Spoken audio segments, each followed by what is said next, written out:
afternoon, everyone. Good to be back. Secretary Blinken returned to Washington early this morning from an 8-day trip through the Middle East, where he met on multiple occasions with senior officials from the government of Israel and the Palestinian Authority, as well as leaders in Bahrain, Egypt, Jordan, Saudi Arabia, UAE, and Qatar. Over the course of his trip, he made a number of things clear. That the United States strongly supports Israel and its right to defend itself from Hamas, and that support is unwavering. That the United States supports the aspirations of the Palestinian people, who are the victims of Hamas's acts of terrorism, and that we believe it is important to establish mechanisms to keep civilians in Gaza out of harm's way and provide them with humanitarian assistance. Over the course of his meetings, the Secretary pressed these 2 points, along with the need to secure the release of hostages and prevent the conflict from widening to every official he met. And when he returned to Israel on Monday, after his meetings with officials from other governments, he was able to deliver these messages not just on behalf of the United States, but also on behalf of others in the region who agree that Israel has the right to defend itself, but also want to see innocent civilians protected. The work we began last week is, of course, ongoing. We continue to provide Israel with the assistance it needs to defeat Hamas, and you will hear the President speak more about that tonight. We continue to work to get humanitarian assistance into Gaza. Ambassador David Satterfield, the newly appointed special envoy for Middle East humanitarian issues, met with Israeli and Egyptian officials today to develop the exact mechanisms to implement the framework the Secretary negotiated with Israel on Monday and that the President cemented yesterday when he was able to secure commitments from both Israel and Egypt. Our work to secure the release of hostages continues to be a top priority, and of course our messages to other countries hostile to Israel, also other countries and entities hostile to Israel, continues to be clear. Do not enter this conflict. Upon his return to Washington, the Secretary met this morning with bipartisan members of congressional leadership on the Hill to brief them on the trip and what he heard while in the region. And over the coming days, he will continue. Sam, I'm going to ask you not to interrupt over the course of this briefing. I will call you if you. I'll finish my opening remarks, but just to establish a ground rule here, I will call on you for a question, but I would ask in return that you not interrupt either me or your colleagues in the media. With that, and over the coming days, he will continue our diplomatic engagements on all these fronts. Matt? Yeah. I want to start with something that is non-Mideast, just because I want to get it out of the way at the top, and that is the arrest in Russia of RFE journalist. Do you have anything to say about this? I do. We, of course, have no higher priority than the safety and security of U.S. citizens overseas. We are aware of reports concerning the detention of Alsu Kurmasheva in Russia. Whenever a U.S. citizen is detained overseas, the department works to provide all appropriate assistance. We have not been officially notified by the government of Russia about this arrest yet, but this is a case we have been tracking since May, when the Russian government seized her passports and prevented her from leaving the country. We haven't made the details of our work public until now because we thought it was not helpful to the cause to get her to leave. But this appears to be another case of the Russian government harassing U.S. citizens, which is why we continue to have a level 4 travel warning and encourage all U.S. citizens not to travel to Russia for any reason. Okay. So when you say that they haven't, there has been absolutely no radio silence, at least so far, from the Russians about her case. That's correct. And okay. I'll just say one thing about that. She's a dual citizen. Yeah. And as you're aware, the Russian government has refused, as often in the past, refused consular access when it comes to cases of dual citizenship. So we will be seeking more information about the case. And now on to the Middle East, and I'll just have one, and then I have to go. But is there any update on the situation at Rafah in terms of getting humanitarian aid in and American citizens out? So, as you saw, from the President say on Air Force One yesterday on his trip back from Israel, he spoke with President Sisi, and President Sisi committed to opening Rafah to allow the delivery of humanitarian assistance. Ambassador Satterfield met with officials from the government of Egypt and the government of Israel today in Israel to negotiate the exact modalities by which we can implement the agreement that the President secured. So over the coming days, I think what you will see, can't get into the exact timing, but we expect it to be implemented soon, details for humanitarian aid to go in. And of course, if Rafah Gate is open to allow humanitarian aid to go in, we will be trying to get out the American citizens who are in Gaza who want to leave. Can I follow up on that, Matt? Why is it only 20 trucks at this point? Do you have any firm agreement from the Egyptians to allow American citizens to leave via the Rafah crossing? Do you have an estimate on how many are trying to get out in that route? So I will say, just with respect to trucks, I don't want to speak to what the exact agreement will look like, because that is a matter that continues to be negotiated, that Ambassador Satterfield is on the ground negotiating. The Israelis, as they have said publicly, and as Secretary Blinken said after we met with them for 7.5 hours to secure this initial agreement on Monday, the Israelis have very serious concerns about the diversion of humanitarian assistance. They're worried that assistance that goes in will be diverted to Hamas. We are working out an agreement to ensure that any deliveries can be handled appropriately. So we'll continue to work on that. But what we have said publicly and what we have said to the Israeli government is quite clear. We expect humanitarian assistance to be able to get in. We think it's important that the innocent civilians in Gaza who did not start this conflict have access to food and water and medicine. That's the commitment from the president on down. It's what Ambassador Satterfield is working out the details of, even as we speak. And what is being offered to the Egyptians to try to grease the wheels on this? We're not offering them anything. We are telling them that we have an interest in getting American citizens out, and it is our interest, it is their interest, it is the interest of every government in the region that humanitarian assistance be provided to the innocent civilians in Gaza who are not a party to this conflict. Just to follow up on what's been agreed, there's this talk about 20 trucks being allowed, about up to 20 trucks being allowed to go through the crossing. Is it sort of limited to that, and then the crossing will close, or is the plan to sort of open it indefinitely? We want to see sustained humanitarian assistance going into Gaza for the benefit of innocent civilians.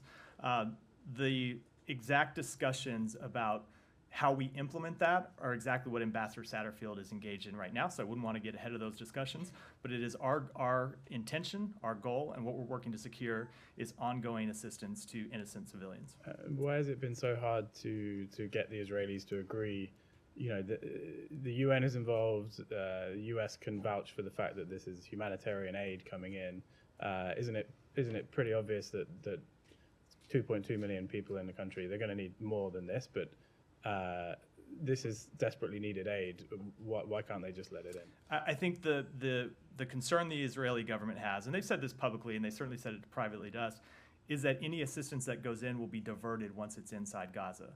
That there's not an Israeli military force in Gaza. There's not a UN peacekeeping force in Gaza. The people with guns inside Gaza are Hamas, and so Hamas may try to divert this assistance and keep it from getting to the civilians who it is intended for. We think that's a legitimate concern.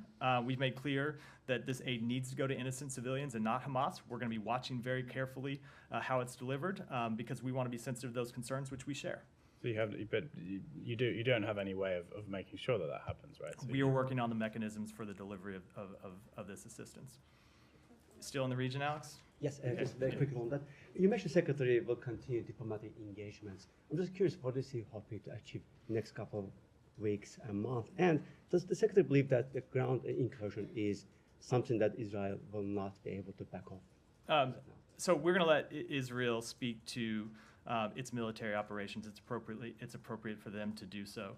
As the president said yesterday when he was in Israel, as the secretary said when he was in the region, both in Israel and in other countries, it's important that when Israel conducts its military operations, that it does so in a way that protects innocent civilian life to the maximum extent possible. That is the responsibility of any democracy. It's what differentiates us from terrorist groups like Hamas.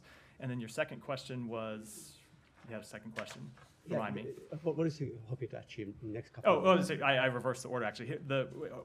He hopes to achieve the same thing that we have been working on since the outset of this conflict. Number one, to prevent the conflict from widening. You've seen us as a government send very clear messages to other entities hostile to Israel, both through what the president has said, what the secretary has said, and by the fact that we have deployed 2 carrier strike groups to the region. We want to send a very clear message to other countries or other entities that they should not enter this conflict. Second thing we are trying to do is to secure the release of hostages. There are a number of Americans who remain unaccounted for. We know that some of those unaccounted for are hostages, and we want to secure their release. And then, of course, we want to continue to work diplomatically to get humanitarian assistance into Gaza for innocent civilians. Can you please come back more on RFE report? Yeah, sure. Well, I'll come to you next. Let me go. Actually, Or- you stopped. You said two carriers, strike carriers, Eisenhower and the Gerald Ford. So let's say if Hezbollah decided to enter the war from the north front, you said there's a clear message. Will the U.S. be involved in a battle with Hezbollah? I'm not going to speak to. So what do you mean by your message? I'm not going to speak to hypotheticals down the road. But our message to any entity hostile to Israel has been that they should not enter this conflict. And our message to Israel and the Israeli people has been that we stand with you and we will support you. Okay, one more question. I'm going to get to everyone. People, The I'm last going to question. work. Yeah. The U.S. State Department on Tuesday raised its travel alert for Lebanon to do not travel, and also asked for American citizens to make arrangements to leave the country as soon as possible. Do you have any additional information about the situation in Lebanon? Do you think it might escalate? And do you have why you're asking U.S. citizens to leave as soon as possible? So we have taken that measure because we've seen events on the ground. Let me back up and say we are constantly assessing the safety and security of our personnel in every place where we operate overseas. We are constantly assessing the safety of the situation on the ground so we can give appropriate travel warnings and appropriate guidance to American citizens. We took the step in Lebanon because we've seen increased activity there that we thought warranted it. You've seen a number of protests around the U.S. Embassy, for example. And then earlier today, we issued a worldwide caution alert where we advised U.S. citizens that due to increased tensions in various locations around the world, the potential for terrorist attacks, demonstrations, or violent actions against U.S. citizens and interests, the Department of State advises U.S. citizens overseas to exercise increased caution. Jennifer, On the matter of the American citizens, how many are unaccounted for? How many have been confirmed deceased? And has there been any progress in discussions to try to get them released? 32 are deceased. 11 remain unaccounted for. With respect to our work to secure the release of hostages, that work is ongoing. It's something we've spent a lot of time. The Secretary himself was focused on it while we were in the region, and others inside our building, inside our department, and others in the government have been worked on it. But I don't think it's productive to talk about Do you still effort believe that they are all publicly. being held in disparate places? Is there an understanding they may have been moved? Do you have a concept of I who is don't- actually I don't holding want them to right offer now? a public assessment of where they might be or their situation. Thank you. With the worldwide caution alert today, can you just confirm if that's the third time that that's happened since that worldwide caution system was devised? I don't know. I'll be happy to check. And also, the director of this department's political military bureau, Josh Paul, resigned. It appeared that he felt like Israel had deferential treatment when it comes to arms sales to the IDF and checking individual units' human rights records. Is he right? So let me say a few things about that. Number one, we understand, we expect, we appreciate that different people working in this department have different political beliefs, have different personal beliefs, have different beliefs about what United States policy should be.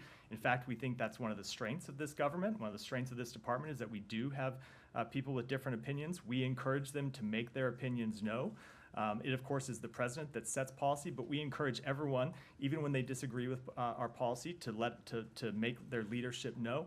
Secretary Blinken has spoken to this on a number of occasions when he said that he welcomes people exercising the dissent channel. He finds it useful to get conflicting voices that may differ from his opinion. He takes it seriously, and it causes him to reflect on his own thinking in terms of policymaking. But I will say, with respect to the specific criticism that has been aired, we have made very clear that we strongly support Israel's right to defend itself. We are going to continue providing the security assistance that they need to defend themselves. We think they have a right, not only a right, but an obligation to defend themselves against these terrorist attacks. I think any country would do that. But the president and the secretary have spoken to this very clearly, that we expect Israel to abide by all international law as they defend themselves. And we'll continue to work with them to ensure that they meet the highest standards. But on a practical, Go ahead, finish. Go ahead. sorry, Matt, finish. but on a practical level, isn't Go, again, we're not going to, we don't do interruptions. Go ahead. No, Somebody has to hold I'm you. You're not a speaking. professor. Go ahead. You're I'm a speaking. propagandist. You're not a Hello? professor. I'm sorry. I think your colleague is asking if she is asking a Can question. you wait till I've asked my Please question? ask your question, but he can't say, You- oh. you know what? we Are you- expect- You actually don't get to tell other Every people how to person in answer. this room? No, Yeah. I'm telling you. I know. I'm telling Decorum you. here, it's at decorum. You can't Go get ahead. away with that. Go ahead. Thank you. So, just on a practical level, does the military aid that goes to Israel, does it have the same vetting treatment as, say, for example, Saudi Arabia and Egypt? Like, does the Leahy Amendment apply to Israel when military aid is being vetted? We comply with all applicable statutory requirements and regulatory requirements in our provision of military assistance to Israel, as we do to every other country in the world. Can I ask a question? ahead, go ahead. Thank you. Thank you, Matt. Do you have any figure on the number of Palestinians dead in Gaza thus far? I have seen the reported numbers. They're not U.S. government figures, but just as I've seen the Israeli reported figures. It is close to 4,000 people that have been killed, maybe mainly civilians. What kind of protection is the United States willing to give the Palestinian civilians? I mean, obviously, they are told to move from one place to another, yet they are targeted. So you keep saying that you ask of Israel that to protect civilians. Have you seen any measure by the Israeli assault thus far where it has actually taken the protection of Palestinians into consideration? We are working with the government of Israel. This is part of Ambassador Satterfield's charge, not just to get humanitarian assistance flowing into Gaza, which is something I've already spoken to at length, but not just to get humanitarian assistance flowing into Gaza, but also to establish places inside Gaza where innocent civilians can be safe from harm's way. That work is ongoing, but it is a high priority for us, and we are in discussions with the government of Israel about it, as well as the UN and other international bodies. So do you agree with the Israeli call of the United Nations to evacuate 1.1 million Palestinians to go south? I'm not going to speak to that specific question, but I will say it is important that Palestinian civilians have the chance to get out of harm's way. If Israel is conducting military operations in Gaza City or in other areas, it is appropriate to establish places where Palestinian civilians can be safe from military attacks, and that's what we're trying to do. So you know that those who have actually gone south now going back north because they have been hit time and time and time again? What I would say to that is exactly why we are working to establish these areas where they can be safe from harm. I have a couple more questions. One on your veto at the United Nations that was cast yesterday. Why would you cast a veto on a call to end hostilities for a very brief time so you can get human assistance going through? I mean, all other members of the Security Council, with the exception of Russia and England that chose to abstain, voted for such a measure. I would say a few things about that. Number one, we thought it was very unfortunate that resolution did not recognize Israel's right to defend itself in the face of these terrorist attacks. We think that is an important principle. I'm going to go back to what I said a minute ago, which is that Israel just suffered a massive terrorist attack, something that is 10 to 15 times the impact of 9/11 when you look at it on a per capita basis. Any country would defend it. Saeed, I'm going to answer. I'll give you a follow-up where you can make your point or answer your question. Any country would defend itself in those situations. The other reason we exercise that veto is there is ongoing diplomatic work about this very question right now, the work that Ambassador Satterfield is conducting, the work that others in the region are conducting to try to establish areas where civilians can be safe from harm. With that work ongoing and with a resolution that did not exercise Israel's right to defend itself, we thought this step we took was the appropriate one. Go ahead. You know, in your view, what is Israel's end game? I mean, you know, what we have seen is an increased assault that ends up killing a lot of civilians, and that seems to be, you know, the trajectory for, you know, the next few days and so on. What is, in your view, what is Israel's end game, or what should it be? Because you obviously are in talks with them. You talk with them at the level of the president, at the level of the Secretary of State, and so on. What is their end game? It's a good question. So I was just in with the Secretary a number of meetings with officials from the government of Israel, including with Prime Minister Netanyahu, and what they tell us privately is the same thing that they have said publicly, which is at the end of this conflict, they want a situation where Hamas can never again govern and run Gaza in the way it has. They want to ensure that Gaza is not a place where Hamas can continue to exist and launch terrorist attacks against Israel, which we believe is a completely legitimate and appropriate position that any country would take. We also, as the president has made clear, as the secretary has made clear, to continue to engage with them on how best they can achieve that goal while protecting innocent civilians from harm. So we're talking about regime change. I mean, just for the lack of better words, right? You can call it whatever Okay. word you want, but Right. they want Gaza not to be administered by a terrorist organization that is launching attacks that kill I have one more 1,300 question. innocent civilians. I have one more question about the situation in the West Bank. Please, can I please finish my question? Thank you. I mean, thank you. On the situation in the West Bank, can you update us on the situation in the West Bank? Because since October 7 until now, 86 Palestinians have been killed by Israeli soldiers. There are fears that they are going to storm the camps anytime, like Jenin camp, whether these reports true or not, and so on. But are you prepared for such an explosion in the West Bank? So we have made clear that from the outset of this conflict, from the very first day, one of the things that we were trying to do was keep violence from spreading, to keep the conflict from spreading to other areas.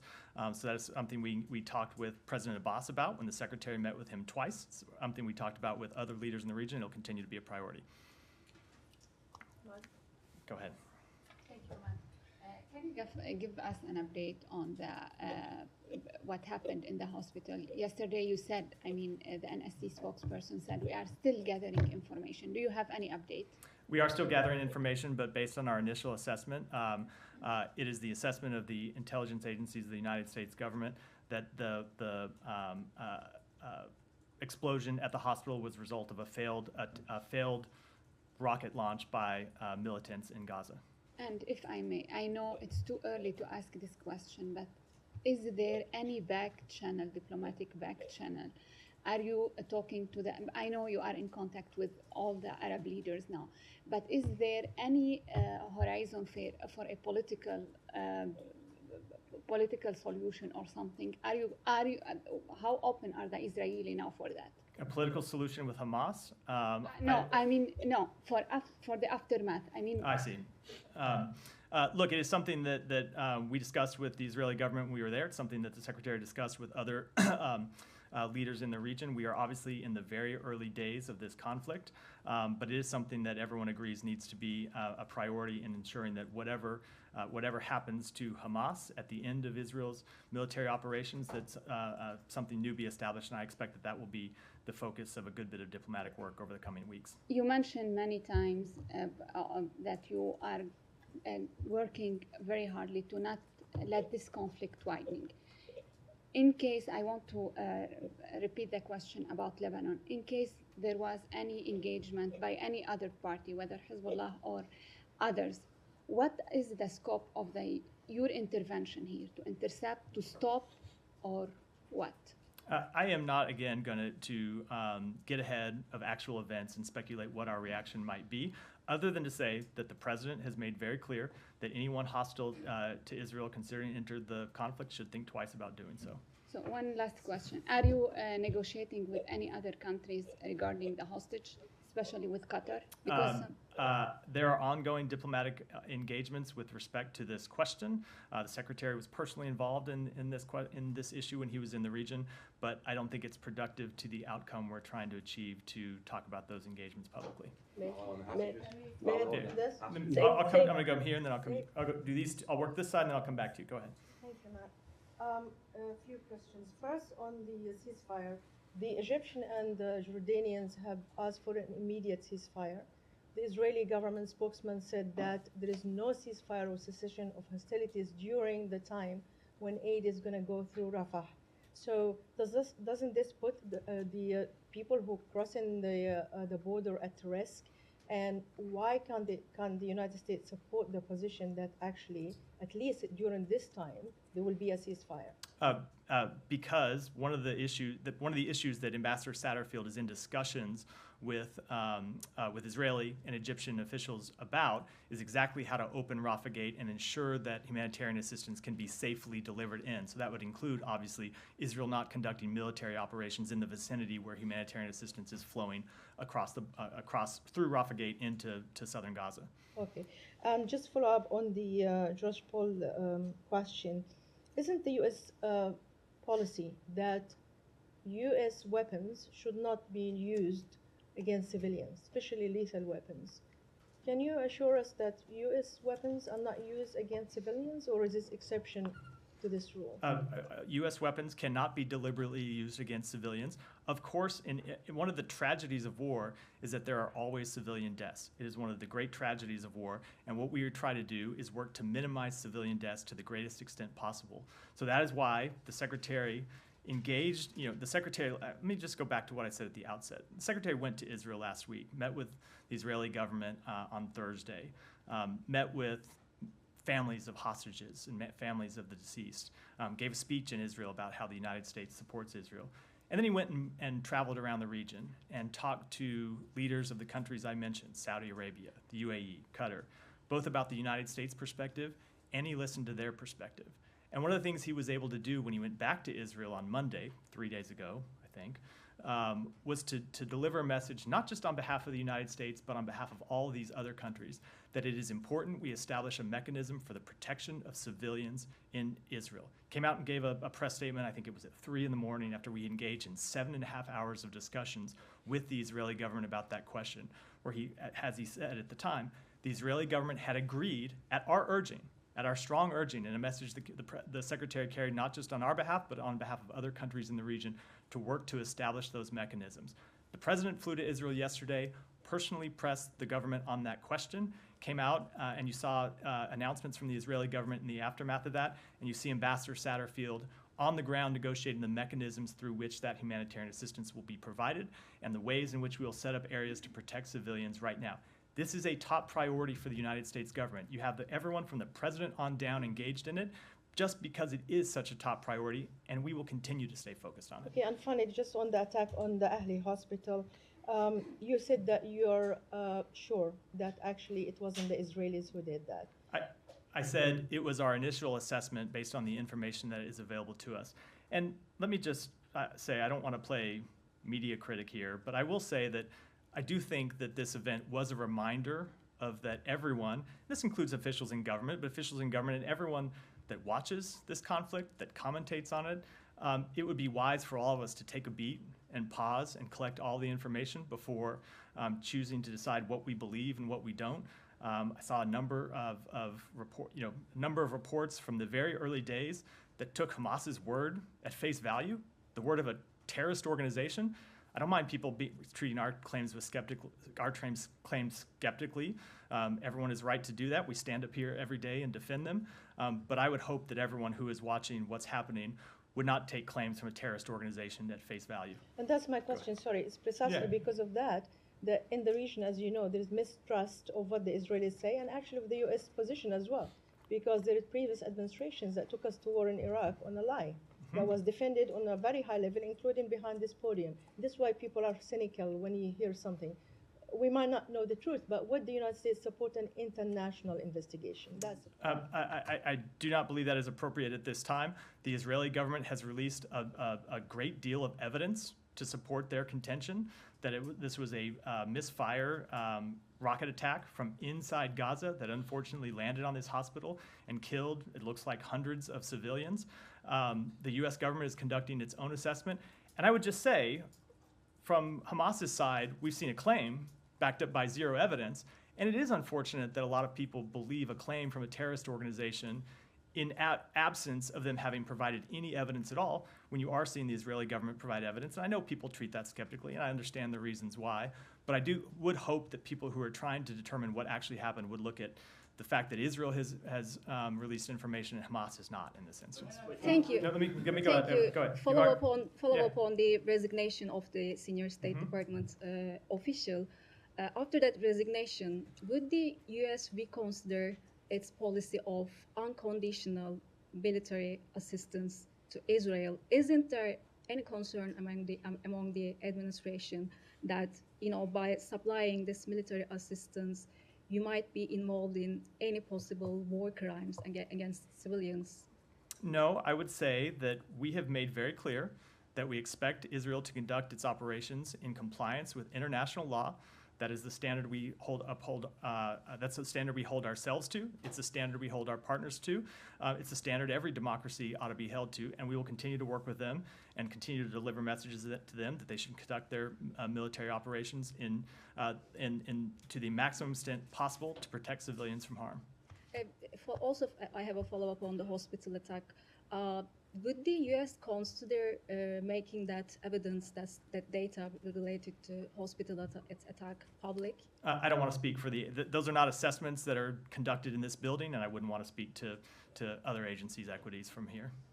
Go ahead, Shannon. Thanks. On the hospital blast, we saw several Middle Eastern leaders come out quickly and going off of Hamas's word, condemn Israel, condemn the IDF, but now with the U.S. assessment, has there been any high-level outreach from this building to either share that intelligence or encourage them to walk back some of their initial condemnation? I don't want to speak to private diplomatic negotiations, but one of the things the Secretary did make clear in his travels around the region is that we think everyone ought to be very clear on what Hamas is, a terrorist organization, and be clear about that publicly and be clear about that privately, but beyond that, I wouldn't want to speak to private conversations. As a follow-up, does the State Department think that if some of those leaders were to come out and have some more measured statements, walk back some of their initial statements, would that perhaps lower the temperature in the Middle East where we're seeing widespread protests? Go ahead, if you wouldn't mind repeating that question.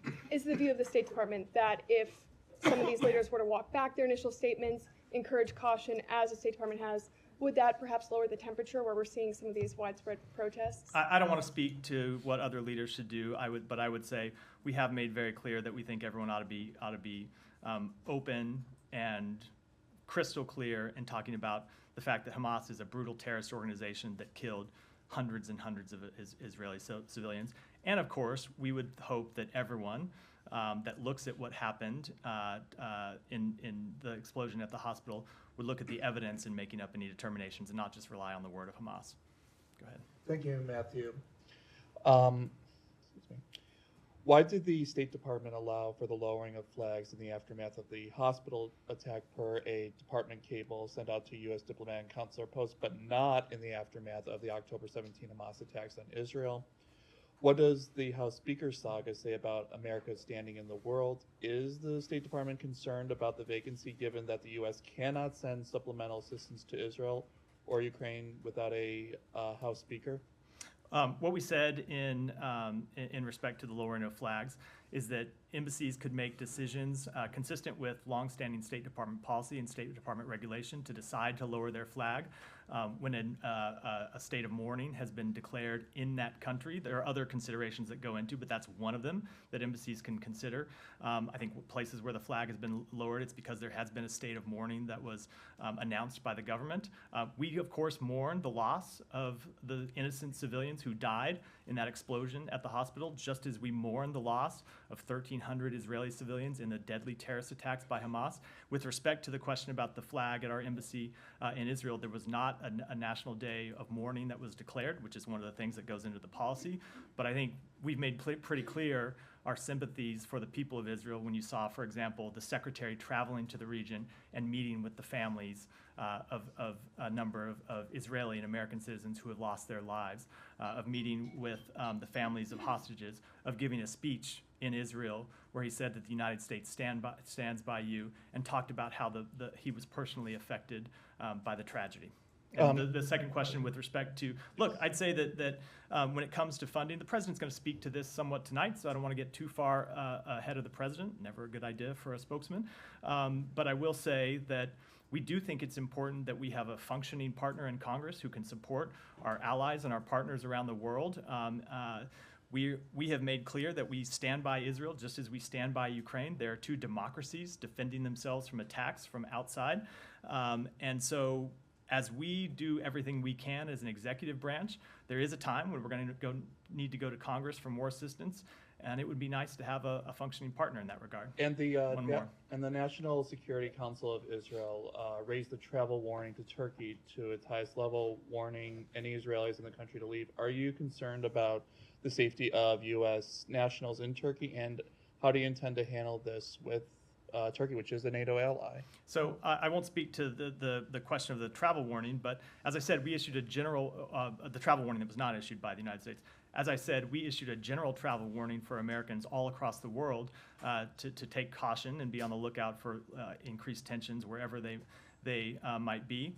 And I would encourage any American who's traveling overseas to enroll in our Safe Traveler program so they can get updates about where they are or about conditions wherever they might be. Go ahead, Jenny. Thank you. Thank you, Matt. Russian President Putin and Chinese President Xi Jinping blamed the Middle East crisis on US's faulty diplomacy, and they said that they supported Hamas.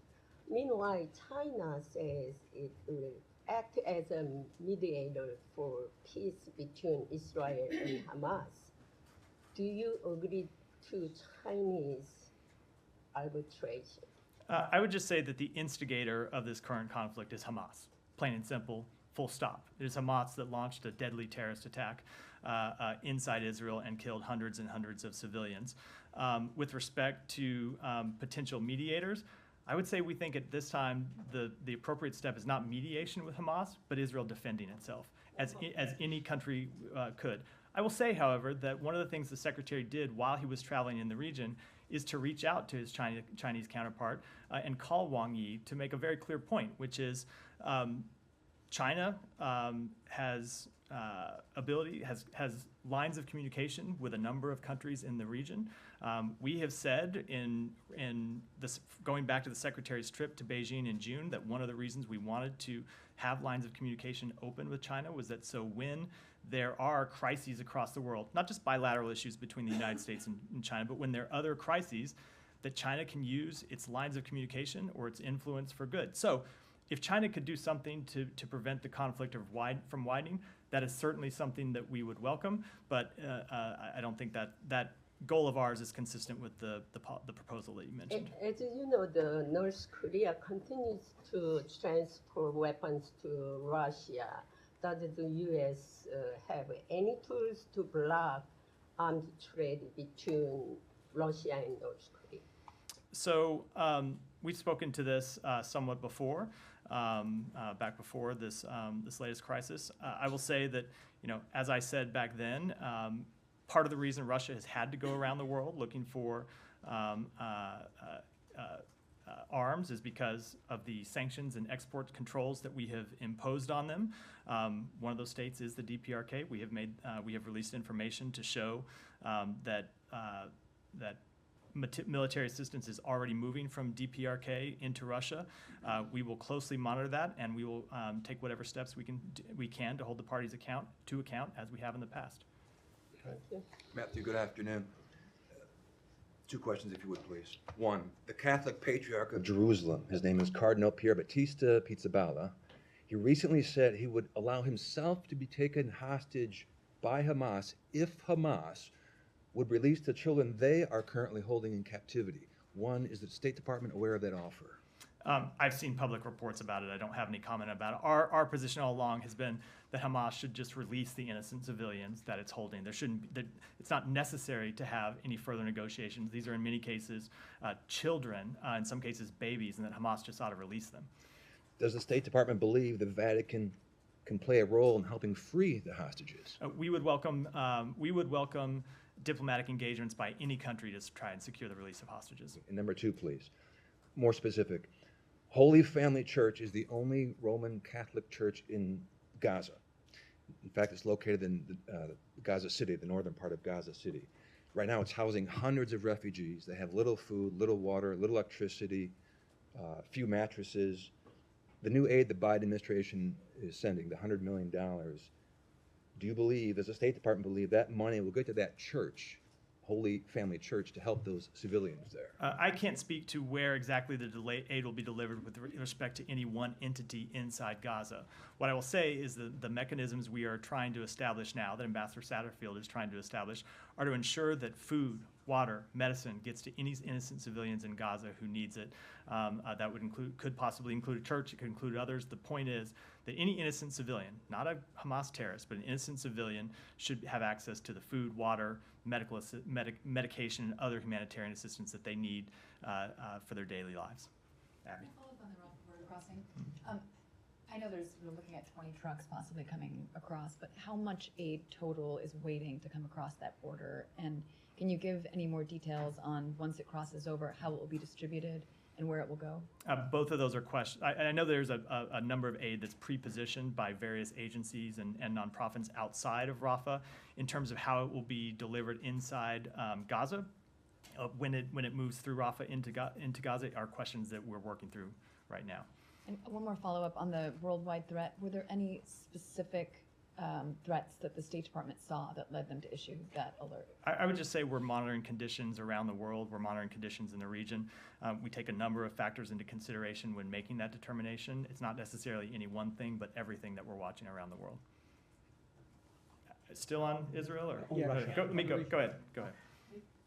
Yeah, go ahead. Sorry. Afghanistan, please. Oh. No, go ahead, and then I'll come to you. Go ahead. Thank you very much. We can you move to know, something else. Afghanistan people has a lot of problem. Pakistan and Iran try to, kick them out, and they want them to leave Iran and Pakistan. And so many refugees live in these two countries. There is any way to bring a little pressure on these two countries, Pakistan and Iran, to keep Afghan refugees so far, because some of them, they try to leave Pakistan and Iran to come to the United States, and some other country, they have a lot of difficulty, and they push them to leave the country. I would say that we urge all states, including Pakistan, to uphold their respective obligations in their treatment of refugees and asylum seekers and to respect the principle of non-refoulement. We strongly encourage Afghanistan, I probably messed that up, my French is not so great. We strongly encourage Afghanistan's neighbors, including Pakistan, to allow entry for Afghans seeking international protection and to coordinate with international humanitarian organizations such as UNHCR and IOM to provide humanitarian assistance. Go ahead. Thank you. Yesterday, the U.S. forces in Iraq engaged with 3 attacks, drone attacks. The second drone attack resulted in minor injuries to the U.S. forces. Do you think that this is a message from the Iraqi militia to U.S. forces in the region? If they are doing what they are doing in the region with Israel, then they are getting involved into this war? And secondly, who do you blame for this? I would say with that's a matter we're still looking into. We obviously take very seriously the safety and security of all Americans overseas, especially our forces serving overseas. And for further comment, I'd refer you to the Pentagon. Yeah, and secondly, Egypt's President Sisi suggesting Nakab instead of Sina for Gaza refugees. Do you support the idea of President Sisi? He's suggesting Nakab deserts to settling the Gaza refugees instead of Sina. This is inside Israel. Do you support the idea of resettling the Gaza refugees inside Nakab deserts in Israel? I will say one of the things that we heard in our travels around the region, from first and foremost from President Abbas, but also from many other regions, is that the idea of Palestinians leaving Gaza was a non-starter. They did not want to see Palestinians leaving Palestinian land. That's one of the reasons why we focused on setting up areas inside Gaza where they can be safe from harm. Go ahead. Thank you. One question on Israel and one question on Russia. Amnesty International last week said that it has evidence Israel used white phosphorus to bomb dense areas in Gaza. Are you aware of this report? I've seen the report. I don't have any evidence to show that it's accurate. And on Russia, the Russian Deputy Foreign Minister Rabkov said earlier in October that Russia has no other choice but to revoke its ratification of the CTBT treaty because the U.S. doesn't show any sign of ratification. Do you have any comments? Let me take that one back. And Alex, go ahead. And we'll... Thanks so much. Back to the second U.S. reporter who has been arrested in Russia. You said you have no information and have not been officially notified. Is that the reason why the U.S.